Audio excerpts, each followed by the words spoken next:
ராமலிங்காபயம்.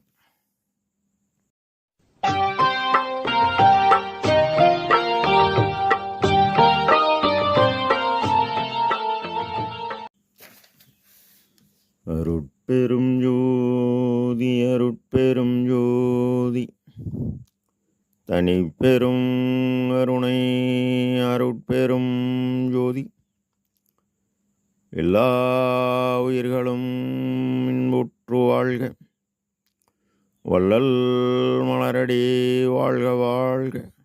திருச்சிற்றம்பலம். அருட்பெருஞ்சோதி ஆண்டவரின் பரிபூர்ண அருளை பெற்ற அருட்பிரகாச எம்பெருமானின் திருவடிகளை மனமொழிமையால் போற்றி பணிகின்றேன் தயவுடன். நாம் செய்த செயலின் நுழைவாக இன்பதுன்ப அனுபவங்கள் யாவும் வந்து கொண்டே உள்ளது.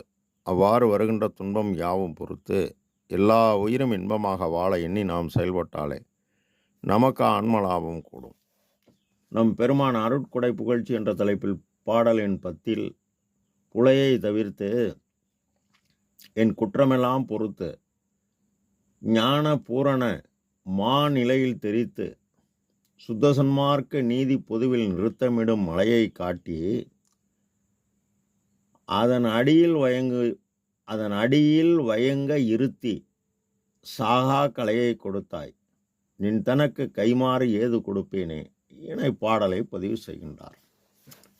புலையை தவிர்த்து பூ உலகில் பிறந்தது முதல் இறக்கும் வரை இந்த பிண்டமாகிய உடல் ஆலயம் இயங்க அதை இயக்க உணவு தேவை. இந்த உணவு இல்லாவிடில் ஜீவ விளக்கமும், அதாவது சுவாசம் குறைந்து, ஆன்ம விளக்கம் ஒளி குறைந்து, உடல் கருவி கரணம் ஜீவன் உணவு இல்லாதால் இயக்கக்கூடிய சத்து போய்விடுவதால் இந்த ஜீவன் செத்து போய்விடும். அதனால் உண்ட உணவு ரசம், இரத்தம், மாமிசம், கொழும்பு, எலும்பு சோறு, சுக்கிலம், இந்த 7 தாதுக்களாக மாறுகிறது.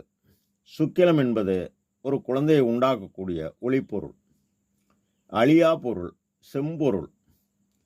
இது மூலாதார உடலாலயத்தில் கீழே உள்ளது. இந்த அடியில் உள்ள ஒளிப்பொருளை உயிர்கருணை, அதாவது உயிர்களை பற்றிய துன்பம் 7, அதில் பசி நீக்கணும், கொலை நீக்கலும் பரவகார செயல் என்கின்றார் நம் ஐயா. நீ பிற உயிரை காப்பாற்றினால் நீ செய்த உபகார சக்தியாக மாற்றி உன் உயிர் பொருளை காப்பாற்றும். இந்த உள்ளொளி கூடினால்தான் இயற்கையாக உள்ள ஆன்ம அறிவு, அதாவது ஆன்ம ஒளி கூடும். இந்த உயிர் பொருள் அழியா பொருள் கூடினால்தான் எல்லாம் செயல்கூடும்.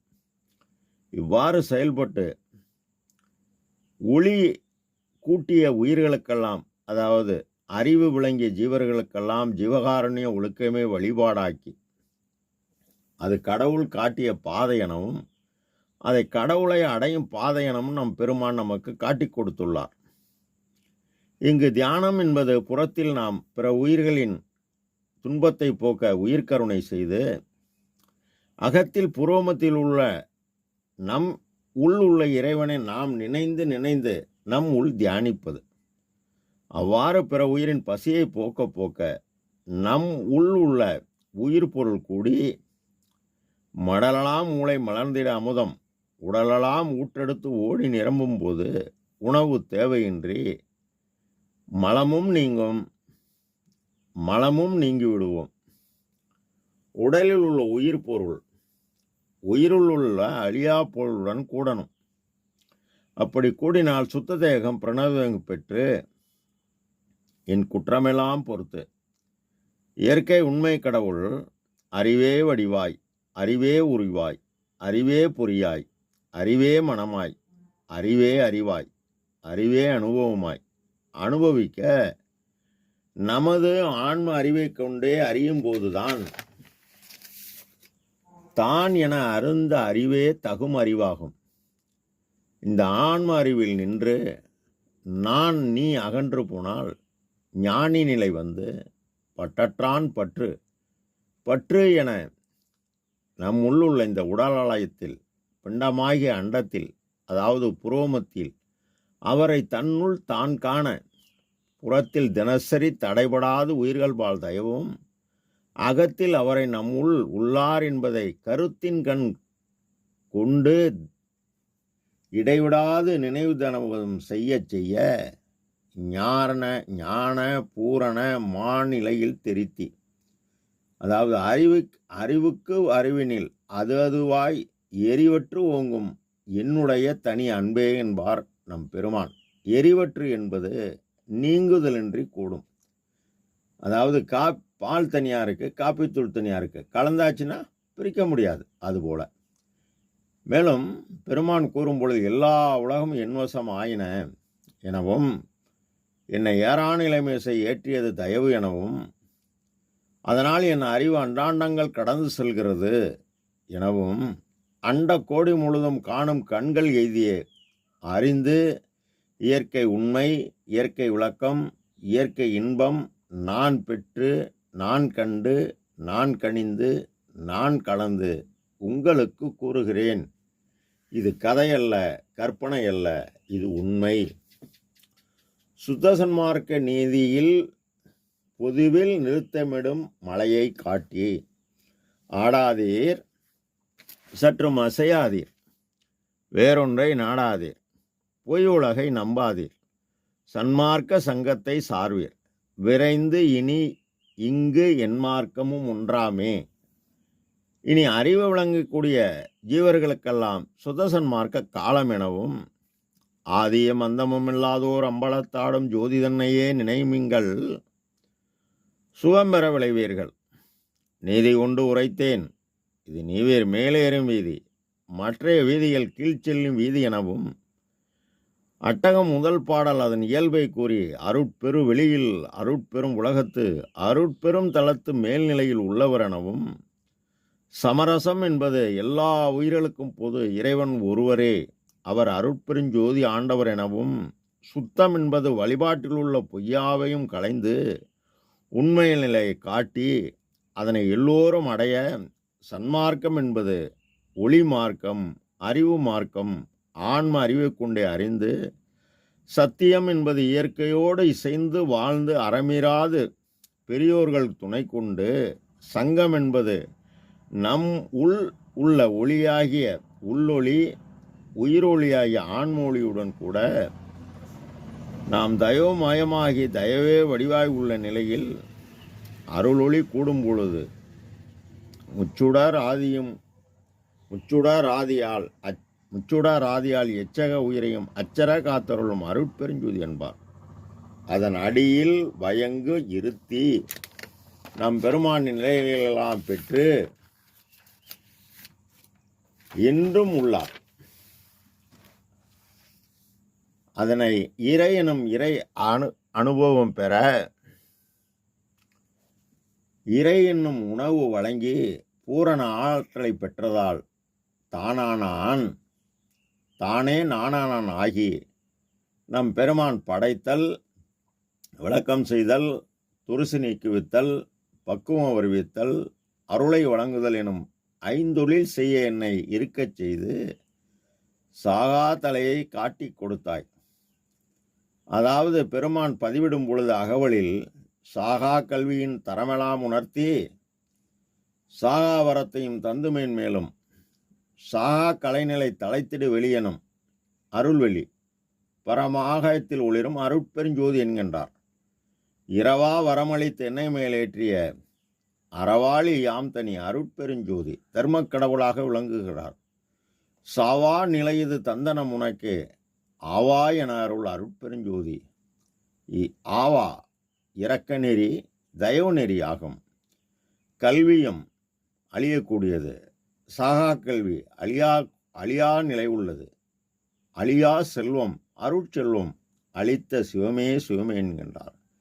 சாகா கல்வியின் தரம் தன்மையாகவும் கற்பித்து ஏகா கரப்பொருள் இந்த சர்க்குருவே எனவும் இனி பிறவா நெறி என கழித்தருளிய தனிப்பெரும் தலைமை தந்தையே தந்தையே எனவும் மரணப் பெரும்பினி வாரா வகைமிகு கரணப் பெருந்திரல் காட்டிய மருந்தே எனவும் சாகா வரத்தை இறைவன் இவருக்கு வழங்கிவிட்டார்.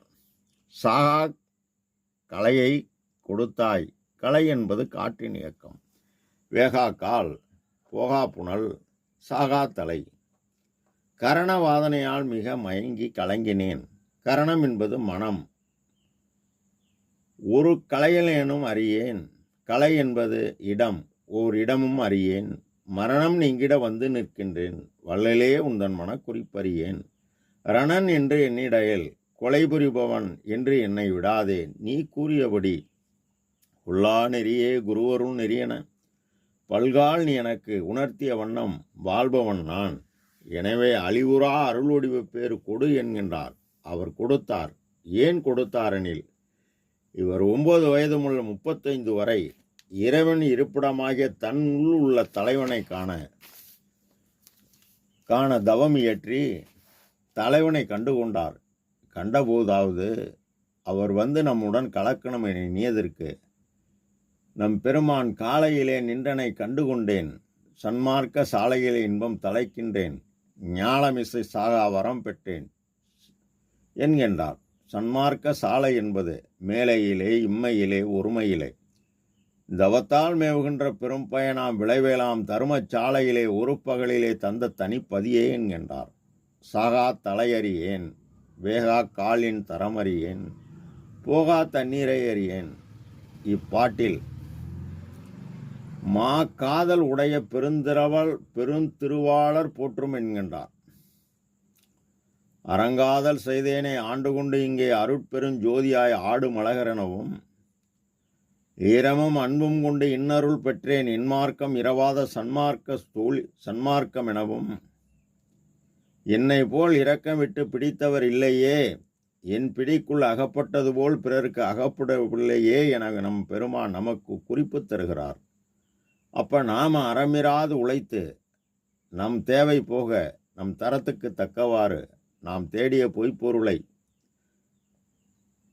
எவ்வித ஆதாரம் இல்லாத ஏழைகளுக்கு தினசரி காலம் உள்ளவரை தடைபடாது கொள்கையாக கொண்டு நாம் செயல்பட உன் காற்றின் இயக்கமாகிய மனம் பட்டட்டான் பட்டினை பற்ற புறத்தே ஜீவகாருண்யம் செய்ய நீ பிற உயிரை காப்பாற்றியதால் உன்னுள்ள உயிர் பொருளை உபகார சக்தி கூட்ட உள்ளொளி ஓங்கும் போகுது போகும் புனல் போகா புனலாகி எண்ணம் பூர்த்தியாகி வேகா காலாகி மனக்குறை நீங்கி பிண்டத்தில் அண்டமாகிய சாகும் தலை உள்ளொளி ஓங்க உயிரொளி கூட உபகார சக்தியால் விளங்கி ஆன்ம ஒளியுடன் அந்த ஆற்றல் கூட கடவுளை ஆன்ம அறிவை கொண்டே அறிந்து இந்த உடல் ஆலயத்தில் இந்திரிய ஒளி, கரண ஒளி, ஜீவ ஒளி, ஆன்ம ஒளி கூடி தயவினால் தயாவண்ணம் ஆகும்போது தனி பெருங்கருணையாக உள்ள இறைவனின் தயவு பேராற்றல் அருள் ஒளி என்று கூடினால் இந்த சாகும் தலை சாகா தலையாகிவிடும். இதனை நம் பெருமான் பொத்திய மலப்பினி புழுக்கும் உடம்புதான் சித்தியல் சுத்த சன்மார்க்க சேர்ப்பினால் நித்தியமாகியே நிகழும் என்பது சத்தியம் சகத்தியுள்ளீர்களே என உறுதி செய்து கூறுகிறார். நம் பெருமான் கூறியபடி நாம் பாடுபட்டால் எல்லாம் செயல்கூடும். ராமலிங்கா அபயம். திருச்சிற்றம்பலம்.